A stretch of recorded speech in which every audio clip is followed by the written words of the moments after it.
Pada tutorial kali ini saya kembali membahas tentang Laravel Jetstream. Yang sebelumnya itu saya udah bahas tentang yang authentication-nya. Sekarang itu bahas tentang security-nya. Jadi di Laravel Jetstream ini di security-nya itu udah otomatis ke generate scaffolding. Yang pertama itu two factor auth, kemudian ada password update, browser session, kemudian password validation, password confirmation.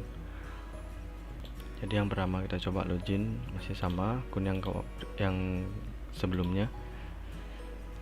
Jadi untuk yang two factor itu di sini enable. Nah, di sini diminta untuk confirm passwordnya. Jadi passwordnya itu password login itu kita pakai buat konfirmasi. Nah, jadi di Laravel Jetstream ini dibuat two factor authentication, yaitu barcode-nya, kemudian ada recovery code-nya. Jadi kalau mau pakai ini barcode-nya ini, kita harus menggunakan aplikasi autentikator Google itu, misalnya ada aplikasi lain juga ada. Kemudian yang recovery code ini kita gunakan untuk antisipasi jika misalnya kehilangan akses dari barcode-nya ini loh di ponselnya itu. Kemudian kita bisa cari untuk codingannya tuh di resource views profile two factor authentication. Nah, di sini dia untuk two factor QR code-nya itu di sini. Sini dia. Kemudian ini di sini juga ada untuk buttonnya tadi itu. Misalnya ini kan if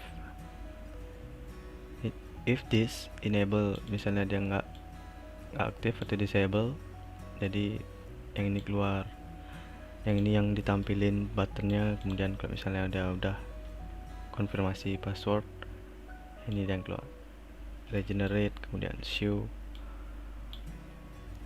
dan ada button disable juga yang ini. Jadi lebih aman untuk aplikasinya, jadi bisa pakai two factor authentication. Kemudian ada yang namanya browser session. Browser sessionnya ini di sini dia. Sini untuk code dari browser sessionnya di sini sudah dijelasin semua. Ini misalnya sama juga, kita harus password konfirmasi dulu untuk misalnya mau logout untuk logout sessionnya. Nah, di sini dia untuk tampilan dari ini. Sini udah ada session agent, kayak platform, kemudian pakai user agent itu kayaknya dia di sini. Platformnya apa gitu, kayak di Laravel kan ada tuh user agent, misalnya kita mau ngecek device-nya apa gitu, browsernya dari ponsel atau browser laptop gitu, bisa dia pakai user agent. Kayaknya pakai user agent itu dia. Kemudian untuk yang password update, yang ini password update sama password validation yang rulesnya itu udah saya bahas di tutorial sebelumnya. Nah, di sini saya udah bahas sebelumnya. Kemudian yang terakhir itu ada yang namanya password konfirmasi. Jadi password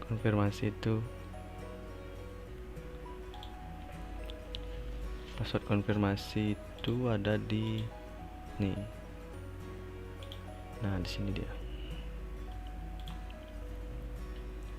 Jadi kalau misalnya kita punya, jadi biasanya kita kan buat aplikasi, misalnya kalian punya kondisi yang mengharuskan untuk konfirmasi password, misalnya kayak ini.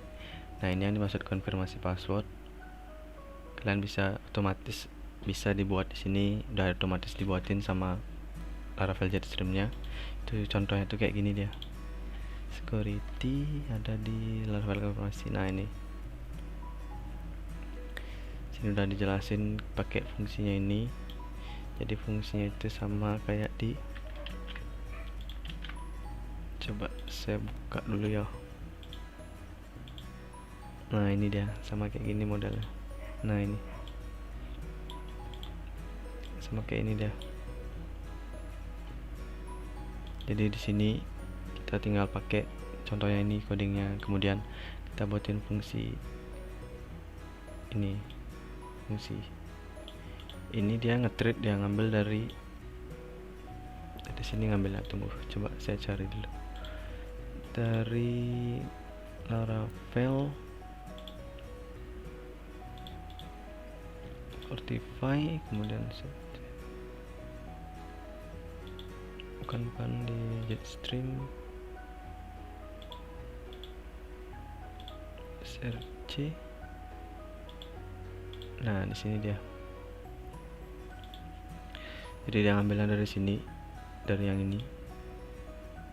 Jadi fungsinya ini yang kita treat, fungsinya ini kita ambil, kita buatin nama fungsi dengan ini, nama fungsinya ini, kemudian dia nge-treat ke ini, ke sini, nge-treat ke ensure password is confirmed.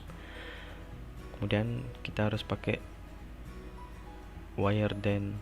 Nah ini kita panggil fungsinya ini. Nanti saya akan bahas gimana cara buatnya untuk password confirmation di sini. Ntar saya sekalian buatin untuk project itu. Jadi misalnya kalian punya aplikasi perlu password konfirmasi, jadi bisa pakai ini. Udah langsung dia dibuatin. Misalnya kalau mau hapus user harus konfirmasi dulu. Jadi nggak langsung ke hapus itu deh.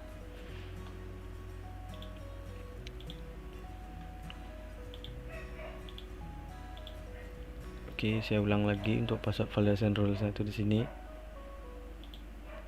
Mungkin yang belum nonton bisa nonton video sebelumnya. Jadi di sini kalian bisa atur. Di sini di returnnya ini require-nya mau kayak gimana. Dipakai di 3 kelasnya ini. Create new user ya pakai, reset juga pakai, update juga pakai. Oke, jadi sampai sini pembahasan saya hari ini yang bahas tentang security-nya. Jadi untuk video berikutnya itu mungkin saya akan bahas tentang manajemen timnya atau API tokennya ini.